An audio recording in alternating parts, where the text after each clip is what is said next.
I'm okay, Don. Okay, we'll call the meeting to order. We'll stand for a moment of silent prayer and then the pledge.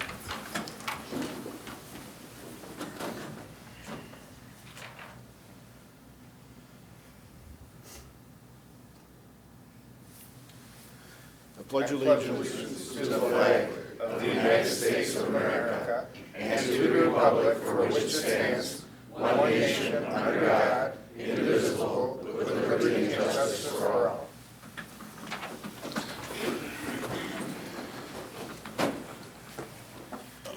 Okay, are we going to do the roll call? Yes. Basil? Aye.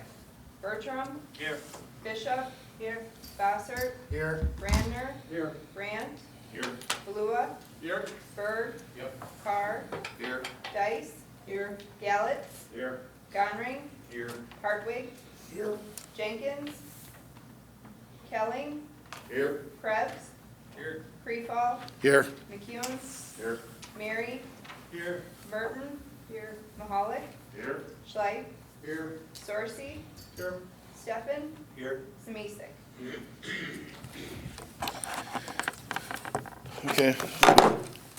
The affidavit posting, this is a meeting of the Washington County Board of Supervisors. Prior to this meeting, public notice was given by posting a copy of the agenda in the office of county clerk and emailing the agenda to the West Bend Daily News, which is the official newspaper. In addition, the agenda was emailed to CNI newspapers, Express News, the Kewaskum Statesman, the Milwaukee Journal Sentinel, WIBD, WNBC Radio, and WTKM Radio. The above action is in conformity with the state of Wisconsin's open meeting law. So that everybody is aware, we don't have the call-in buttons anymore, so please raise your hand if you wish to speak or make a motion. I will call on you as well as I can. Ethan's going to keep track of who had raised their hand so that I can get back and call everybody. Please speak with your outdoor voices if you can so that you can be picked up on the microphone. We'll begin with the consideration of consent agenda. We have a motion to accept. Motion by Schleif, second by Bertram. Any corrections, deletions, any comment? Hearing none.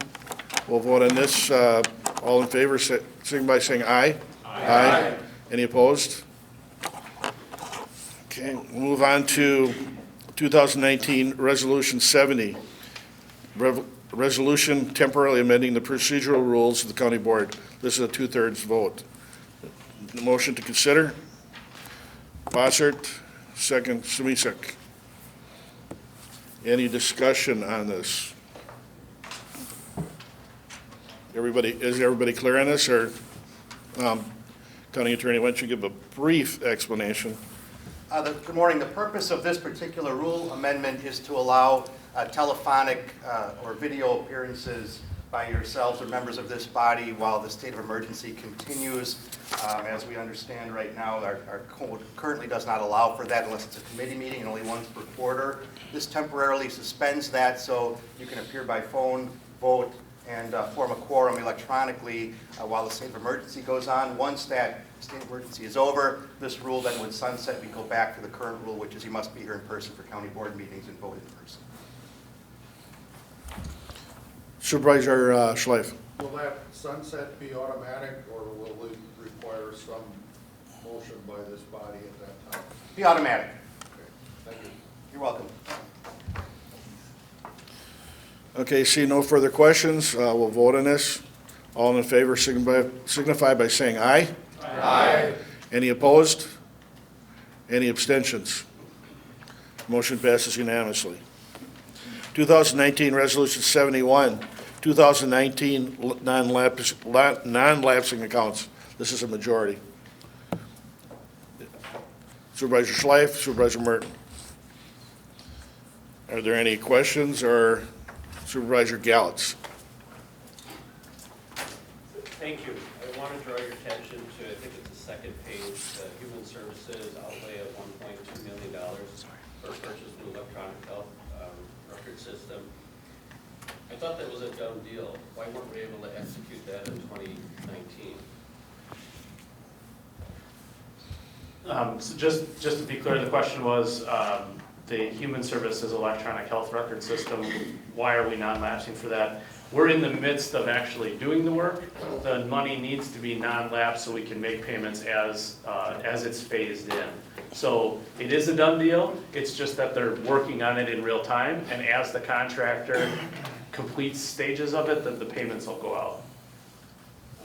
So the money is the So we're on same time. money that you approved before. We're on time and material? No, we're on the contract amount that we had talked about originally. It's just, we're moving money from one budget year to the next budget year so we can keep using the same money. That's what the non-lapse does. It's not additional money. So we haven't purchased any assets yet?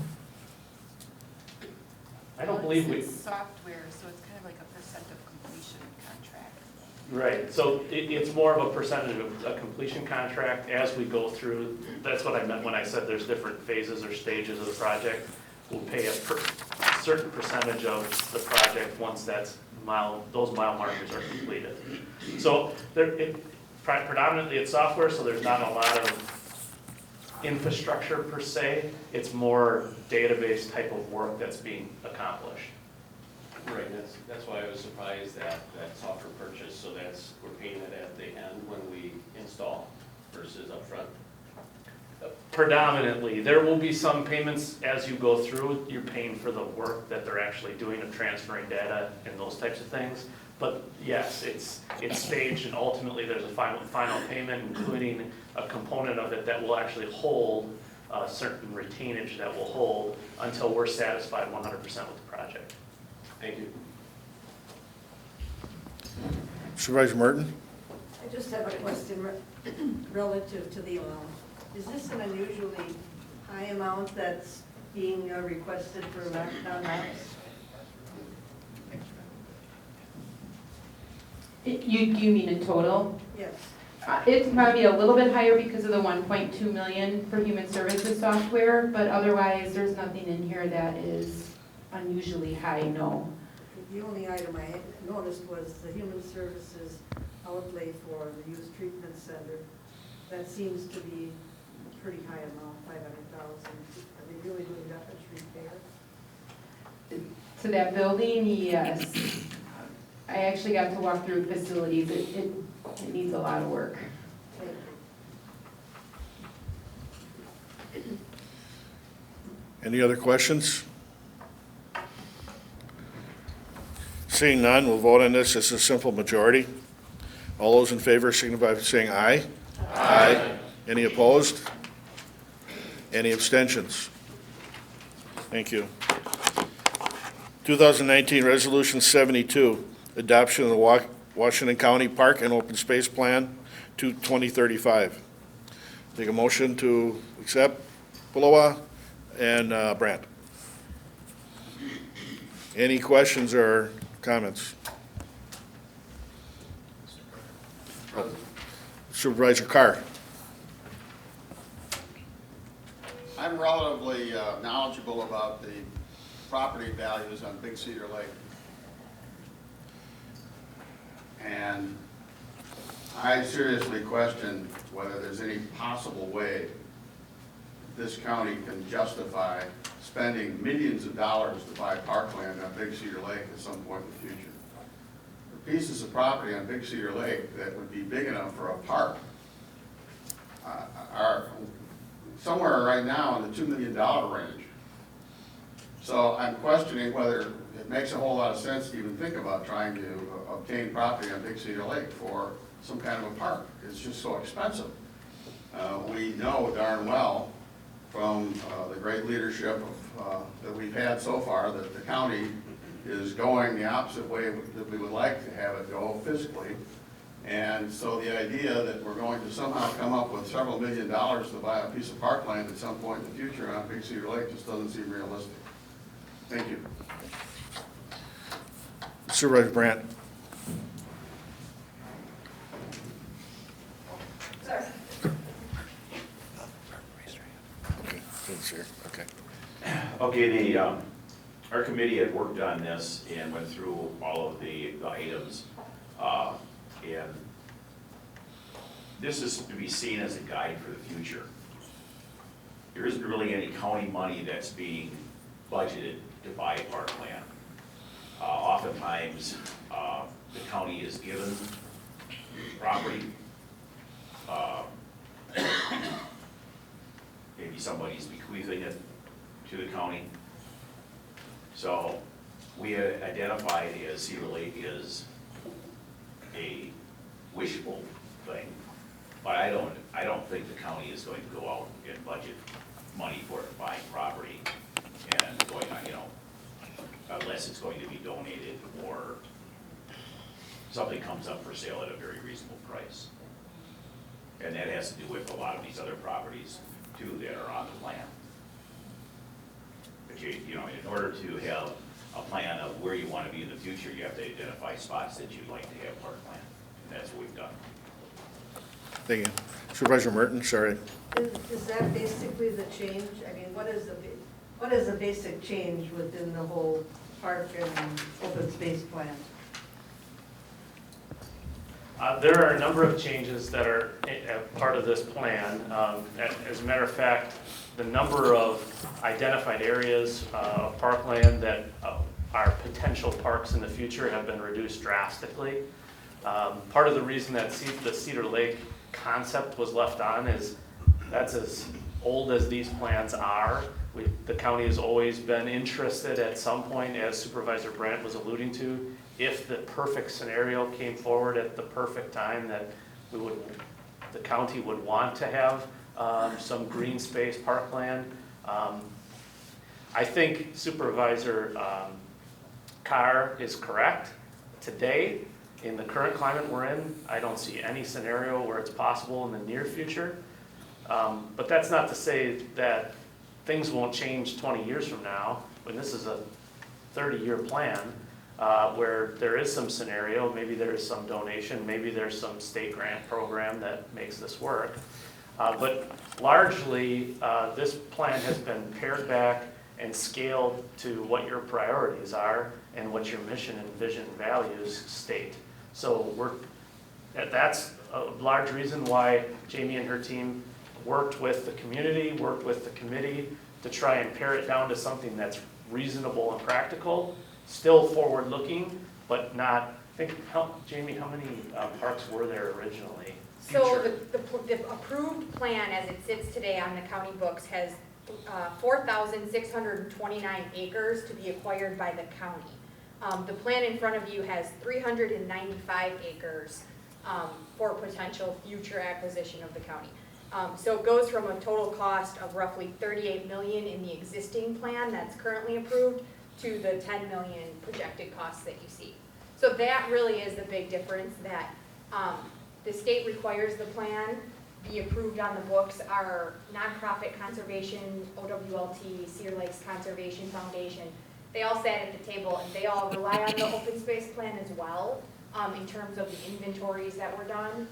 So it really takes a plan done in 2004, updates the information for those entities seeking grants, and narrows in on the specifics. So that really is the biggest difference in terms of a change from the current plan to what this plan would be if it were adopted. The starting foundation for dialogue with the county board. Do we have any grants in the works? No, we do not.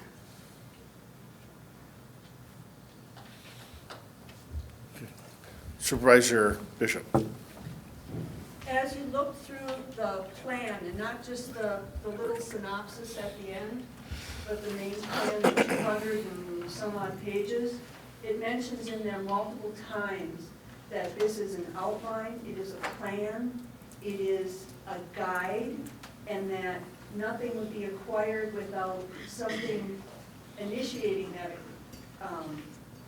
land purchase, or either a donation, something comes up, an opportunity arises. That's how this would flesh itself out. In the meantime, it is just a guide. So, and as I said, it's mentioned multiple times within the larger plan. So hopefully you all read that and remember that. Supervisor Bertram.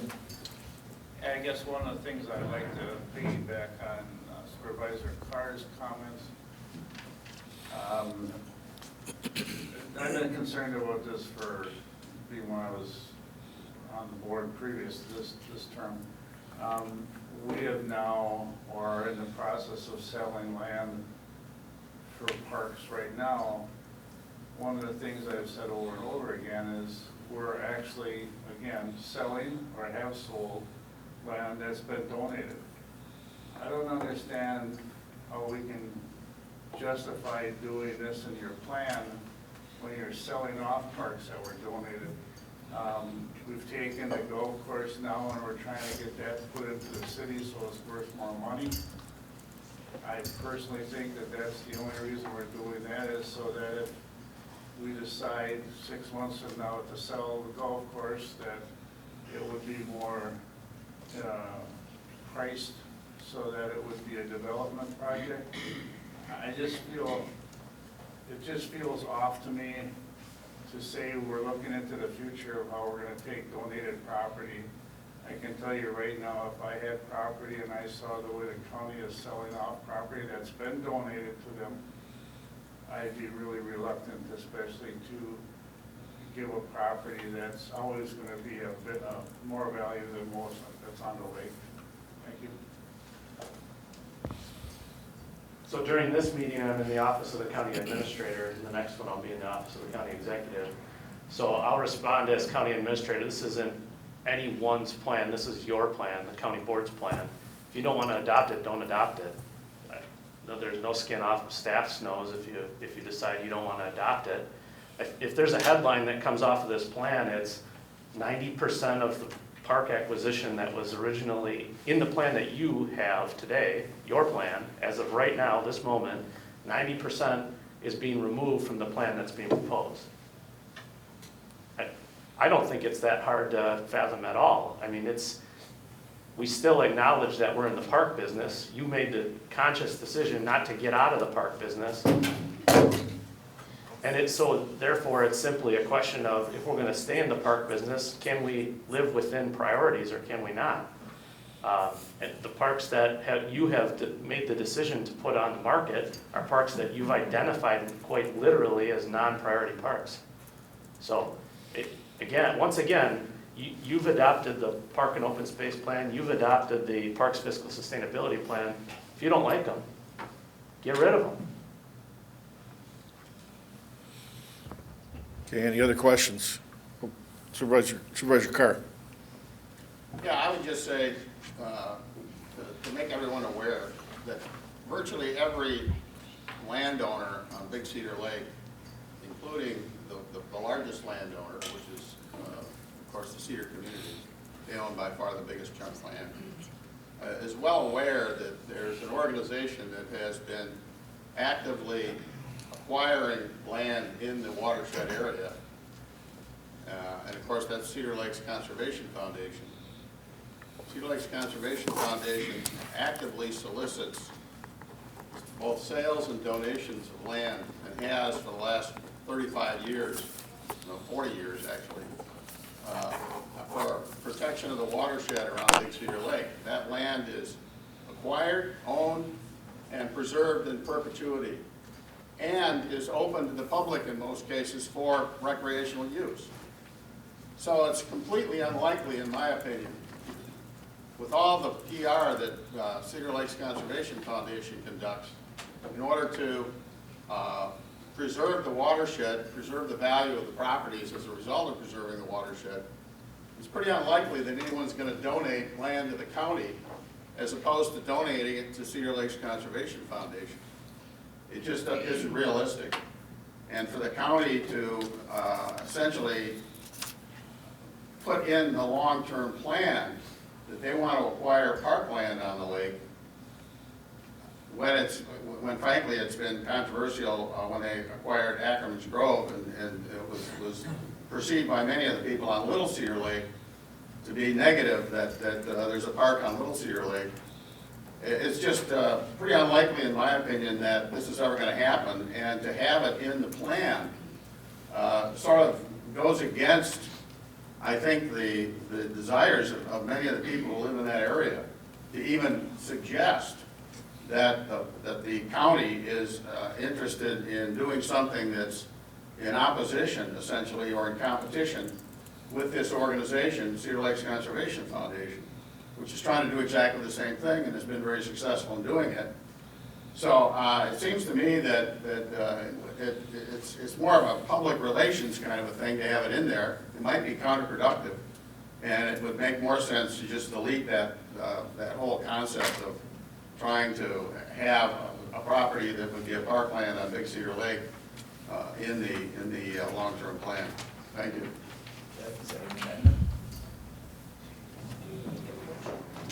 All right, I will move that we delete that, that all the language in there having to do with the potential acquisition in the future of a parkland on Big Cedar Lake. Okay, we have a motion on the floor to amend. Second. Supervisor Bertram. Okay, any further discussion on the amendment?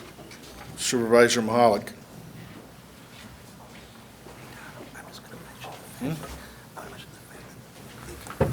Thank you very much.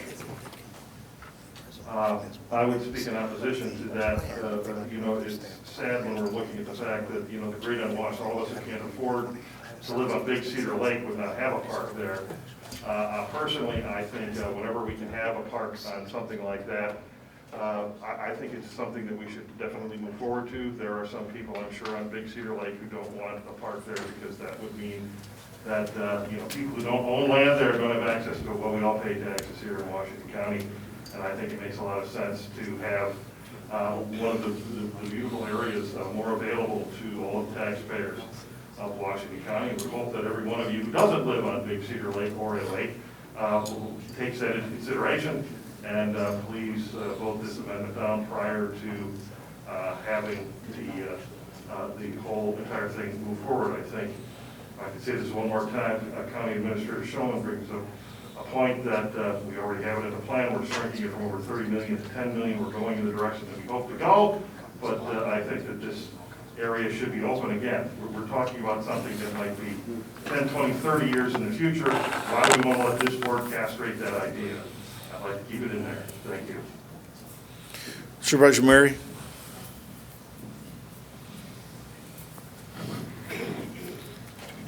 I would support Supervisor Mahalik's comments and endorse you to defeat the amendment. Supervisor Kelly. I don't need the microphone, I'm good. I would also put down this amendment. This is a plan. This is about something we'd like to do.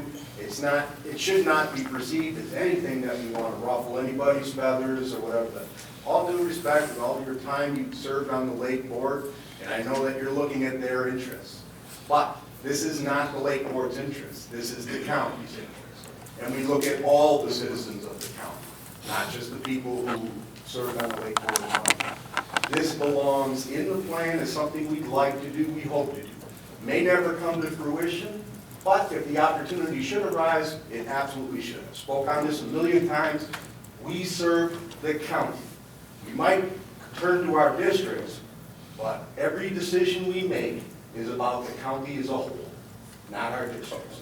Thank you. Supervisor Schleif. I wholeheartedly agree with Mr. Wells' comments. Okay. When I was on Public Works a term ago, I started on this plan, and one of the discussions was where do we want parks? We had a park possibly way up in the northwestern corner of the county where there aren't many people. So my question was, are we ever going to have a park there?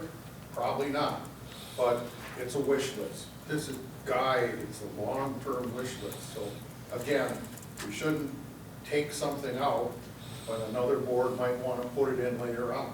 It's a wish list. Let's just let it go at that. We don't know what's going to happen 30 years in the future. Thank you. Any further discussion on the amendment? Supervisor Carr.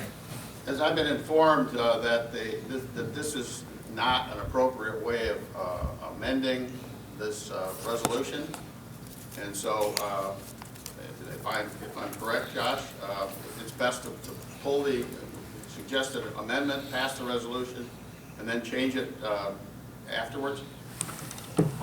Essentially, I'll let Brad speak to exactly the legalese of it. Yeah, I think what we really have before us is a motion to direct staff to amend the plan.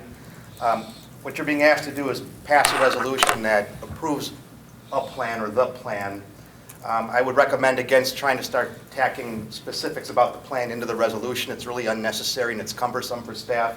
So I would construe what's been made as a motion to direct staff to amend the plan itself versus the actual resolution that's before the board today. Supervisor Carr and I and Mr. Shulman had a brief discussion about that. I think we're all in agreement that in the event the board chooses to make an amendment, it's really to direct staff to change the plan, but the resolution would stand as written. Because I would assume the plan itself would be adopted, and therefore the resolution is more generically written for that purpose. So suffice it to say, you're adopting the resolution as is and directing staff to remove the Cedar Lake component. That's it. If that motion passes. If that, yes. So does everyone understand what the motion is then? Everyone good? Restate it? So simply stated, if you're adopting the amendment, what you're adopting is a direction to staff to pull Cedar Lake out. You're actually not changing the resolution at all. The resolution will stand as is. What we would do then is, your resolution is adopted, it'll go on the books in the clerk's office. The plan that Jamie and her team build will be amended to pull the Cedar Lake property out, and then that will stand on its own. Brad? And that motion would be reflected in the minutes of the proceedings today. Would that be following the resolution? I mean, 'cause I'm obviously against it, so I'm not gonna make sure that that doesn't happen, so how? So the thing to do, if you're against removing the Cedar Lake, if you want to leave the plan as is, Absolutely. vote no on the proposed amendment. Okay. Okay. If you want to pull the Cedar Lake component out, vote yes on the proposed amendment. Fair? That's correct. Fair enough. That's correct. So the first vote is on the amendment. First vote is on the amendment. Is there any further discussion on the amendment? Seeing none, all those in favor, signify by saying aye. Aye. Aye. Supervisor Merton, Supervisor Bertram, Supervisor Carr are ayes. All opposed, signify by saying nay. Nay. Are there any abstentions? Motion for the amendment fails. So back to the amendment, or back to the resolution itself. Is there any further discussion on the resolution? Seeing none, all those in favor signify by saying aye. Aye. Any opposed? Any other opposed? Supervisor Bertram is a nay. Any abstentions? Motion passes. 2019 Resolution 73, acceptance of Metro Mountain Bikers donation of volunteer time and equipment and authorization for Metro Mountain Bikers construct mountain bike trails at Heritage Trails County Park. Entertain a motion to accept. Supervisor Hartwig and Supervisor Sorcy. Is there any discussion on this? Supervisor Krebs. In the report, it says that they'll also take on future maintenance of these trails. Ultimately, it lies with the county if they would fail to do that, correct? Correct. Is Jamie still here? Yeah, I'm here.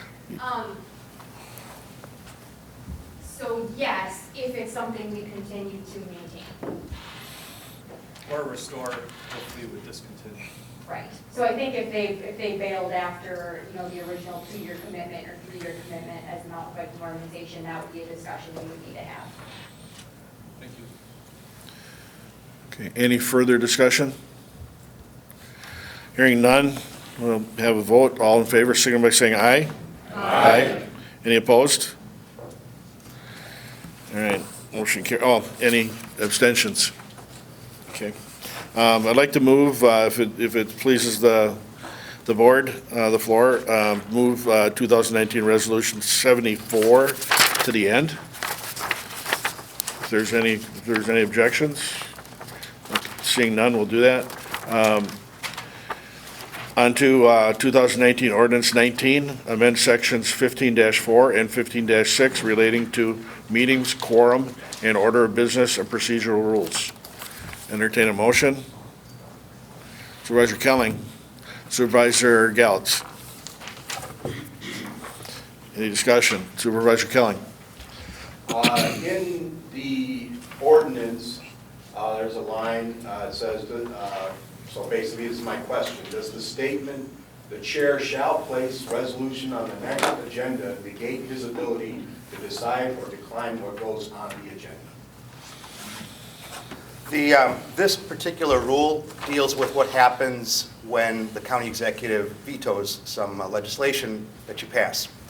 And so, yes, by statute, what has to happen is the county executive's objections to what you've passed have to go back to the county board on the next agenda, the next county board agenda. So generally speaking, the county county board chair will control the agenda, but this is one of those rare cases in which something has to go back on an agenda for your reconsideration. Perfect, thank you. Supervisor Krebs. My question deals with the executive position. Besides veto, do they sign off on all resolutions and ordinances that are passed by this body? Yes. With that, is there, it says there's a 2-day minimum for a veto. Is there a maximum? So by statute, the county executive has until the next meeting of the county board to return a piece of legislation to this body with a veto or an objection of some kind. Yes. The purpose of this, though, is to give the board what I call a cooling off period. If you pass something, 2 business days to reconsider whether or not you really still want that piece of legislation to go to the county executive for his consideration. And so what has to happen then is you'd have a couple of days to decide that. The clerk can't present any legislation you've passed to the county executive for a minimum of 2 business days to allow you that time. So if you pass something and then somebody on the board has second thoughts and would rather bring that issue back before the board for reconsideration before it goes to the desk of the county executive, you'd have that opportunity to do so. Otherwise, if we don't have such a rule, you pass something today, theoretically later this afternoon, it could go to the county executive's desk and take that discretion away from you. So we wanted to at least have an opportunity for you to bring things back before the board before the county executive signs it and the ordinance or resolution becomes effective. That's the real purpose for this.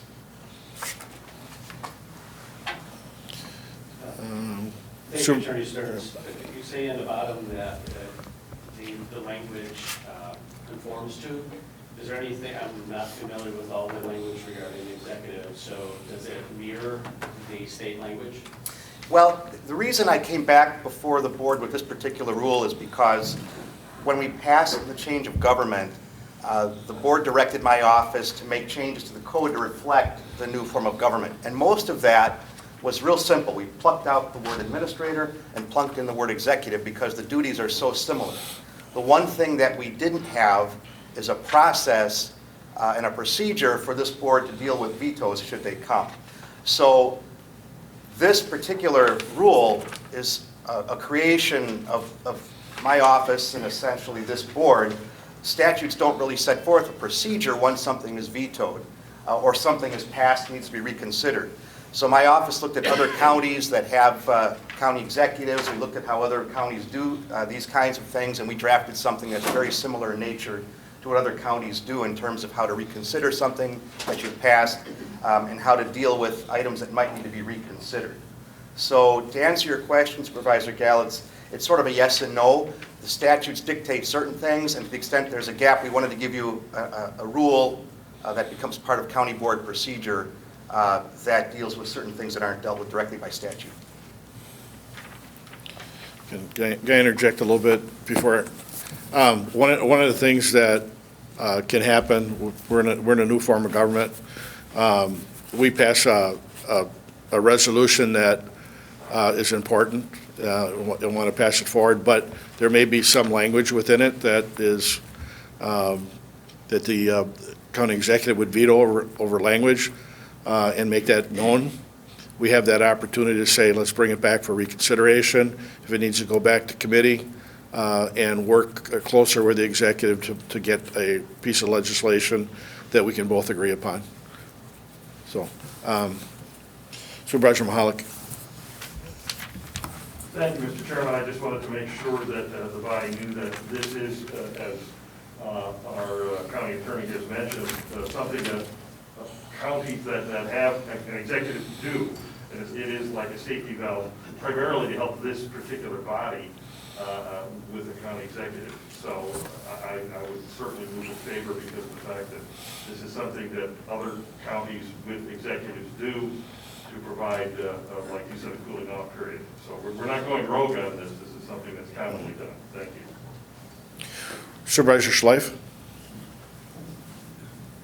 Just to be clear then, if we continue to meet on Wednesday evenings as we do now, we would have until the end of business Friday for something to come forth. That's correct. Thank you. And what I did was when I drafted the rule, I was clear that business days are days in which the government center is open. I didn't want to limit it to holidays or weekends because we have had rare occasions in which the government center is closed, for example, on a snow day. So I want to be more generic than that. But yes, that's essentially the idea. Supervisor Krebs. Brad, could you highlight what type of a veto the executive has, either broad or like a Vanna White style? Exactly what you say. The county executive can veto portions of resolutions or ordinances and send those back to you. When he does that, you will be advised of those objections. Attached to the resolution or ordinance that he returns to this body will be a list of his concerns and issues, and those are the things you will be able to take up at your next meeting. The way this will work is the county board chair will present to you those objections, and then you can decide to take action on them or not.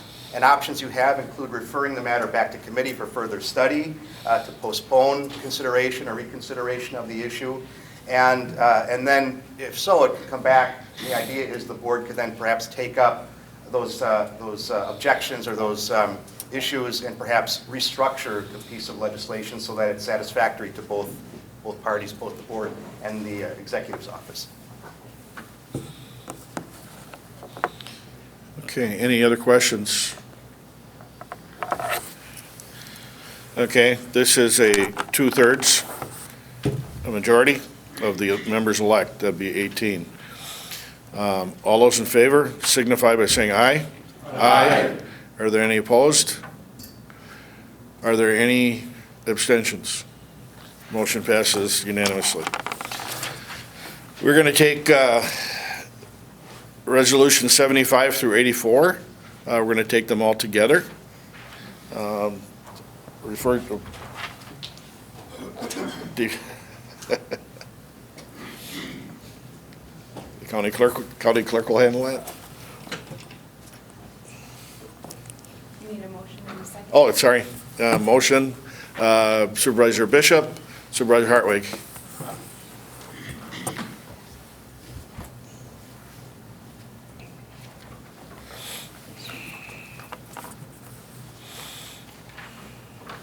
Commendation of Michael C. Basil, Richard Bertram, Russell Brandt, John H. Balua, Frank Carr, Chris Jenkins, Roger W. Kist, Mark T. McCune, Marilyn H. Merton, and Keith Steffen.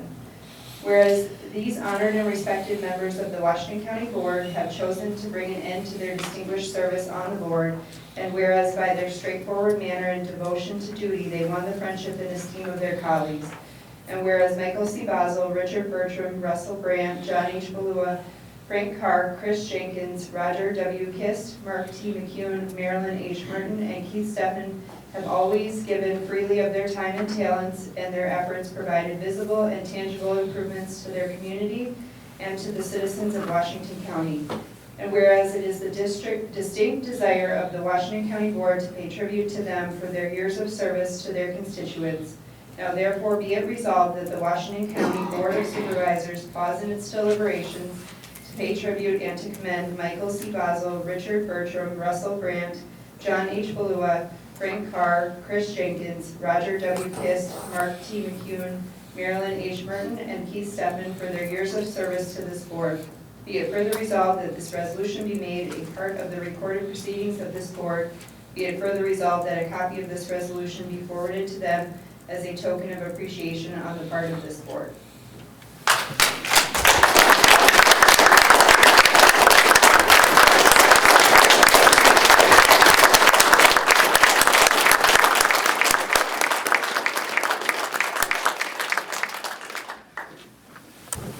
I want to personally thank each and every one of you that have served. Some of you longer than others, but each one of you has had their imprint on how this county is run and how successful we are.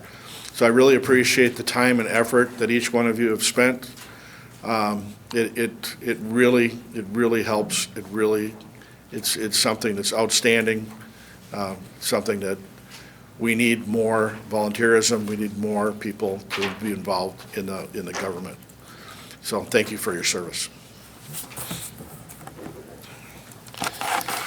Okay, we will now address 2019 Resolution 74, the designation of funds for the Veteran Service Endowment Fund and donation to the Wisconsin 9/11 Memorial in the Village of Kewaskum. Take a motion. Supervisor Krebs, Supervisor Smisek. Are there any questions, comments? Supervisor Merton. I have a question relative to taxes on this money. I'm assuming these are gross amounts. So we were told as county board members that in order to make a contribution to anything, we would need to get the money, pay the taxes on it, and then do contribution however we saw fit. Okay, does anyone want to speak to that? Guess I need a response from probably the attorney on taxation. Sure, I know exactly what you're getting at, Supervisor Merton. So realistically, what this resolution is, or what it does essentially, is that it designates funds that have been refused by the county administrator into these two, through these two organizations. So realistically, what's happening is that Mr. Shulman has declined accepting these amounts. So what I did was we sat down and went through the contract to figure out what we would otherwise have to pay him that he's refusing.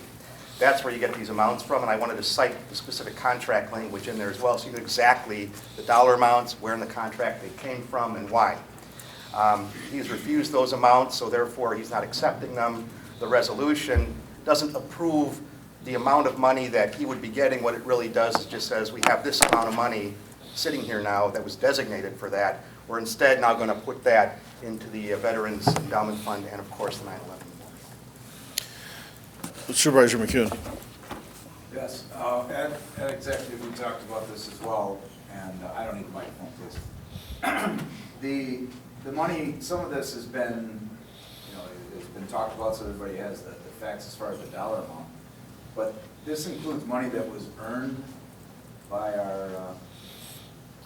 by Josh, and quite frankly, the people of Washington County have chosen and elected a person that's very honorable, in my opinion, and has done something way above what he is required to do. This has been voluntary on his part, and we talked about it exactly. We want to make sure that the public, and I guess every supervisor, that includes you, Marilyn, that you understand that he had earned the money. This includes money that was part of his compensation, and he's chosen not to accept that. So I think Washington County should be very proud that we've elected a person that's got high moral standards. I'm completely in favor of this, and I think it's just a wonderful gesture on his part. And quite frankly, everything he's done as far as his campaign promises, he's fulfilling that with this, going above what he had to do. And I'm very glad that we've elected him. Thank you. I also should mention, I don't think I was clear about this, this resolution does not indicate a donation from Josh to these organizations. It's a donation really from you, from the county, of these funds that are now not being claimed by Josh, and that's what the resolution does. So I wanted to clear up any maybe misunderstanding there might be that this is a donation he's making. It's not. It's a donation you're making based on the fact that he's refusing these funds from you. Supervisor Bishop. So just as a clarification, if this body chose to say no, these funds would stay in the general fund, correct? I think that's accurate. What I would say is that if he decides not to take them, that's where they would go.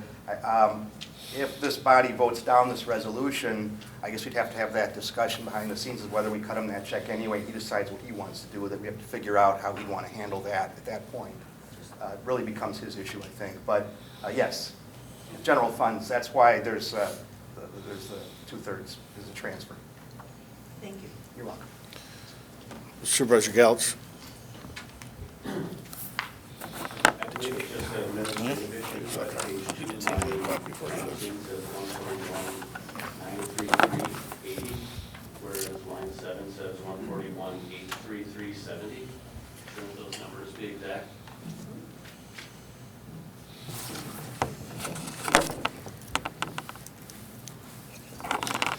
Yes. I would make an amendment to change those to reflect the accuracy. Do we need an amendment, or is that just a friendly? We can make that change. Yeah. Just want to make sure that it's Okay. proper. Yeah, the other number is the accurate number. Okay. All right, before I'm going to speak, Josh had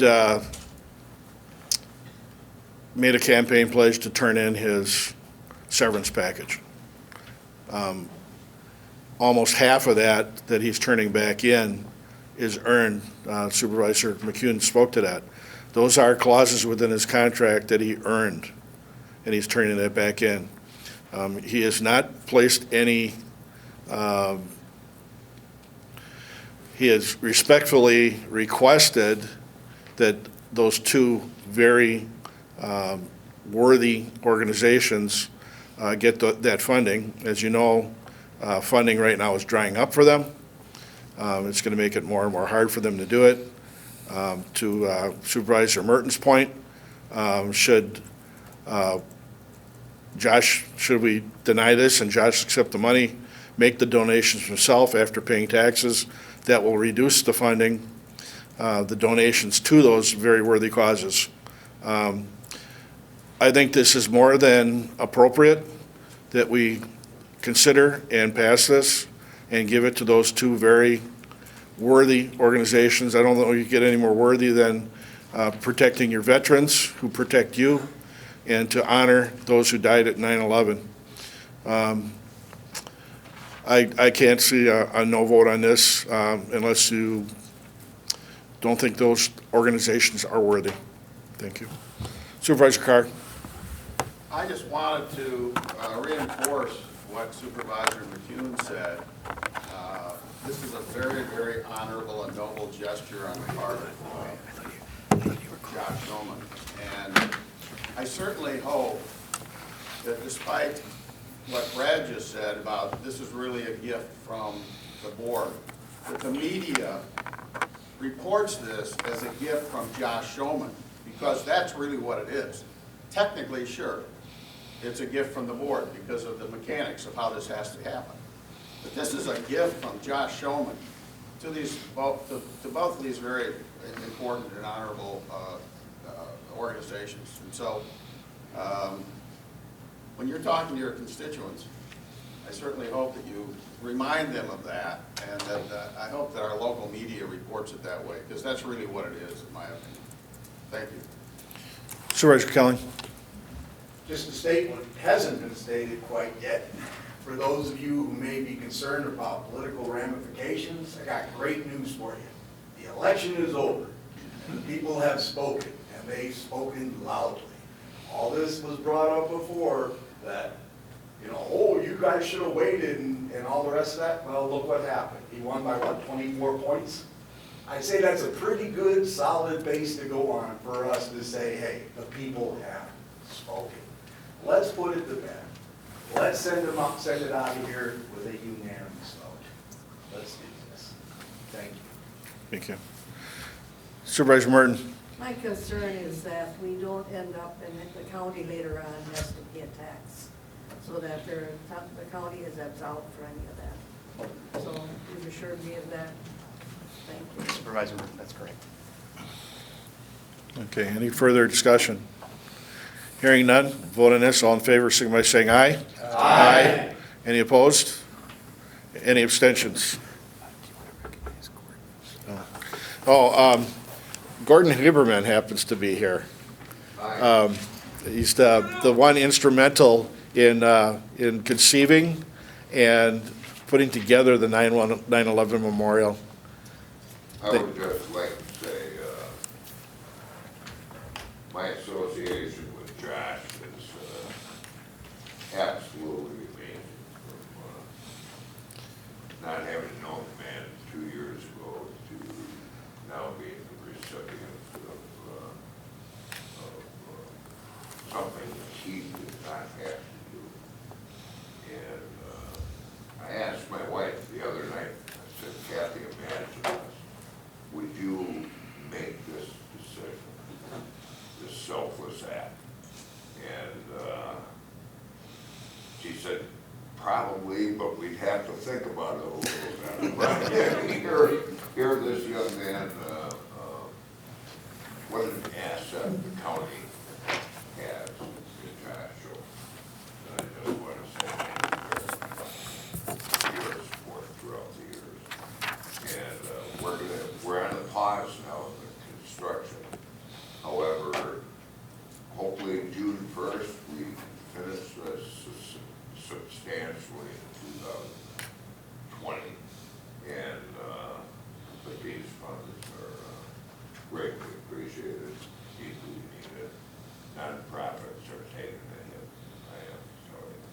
So thank you very much for your support. You're an able hands here, the county's an able hands here with all of you and Josh. Thank you. Thank you. So I think we have something to present to Mr. Haberman. What? Looks big. Guys can come up here. Just stay right there. Do it right There, there, Yeah, right there, right there.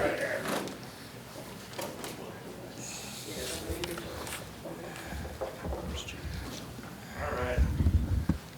Well, on behalf of Washington County as a whole, I'm privileged to be able to present you with this check for, we had to get it right, $67,096.20. And it's even spelled out right on the line this time. Thank you.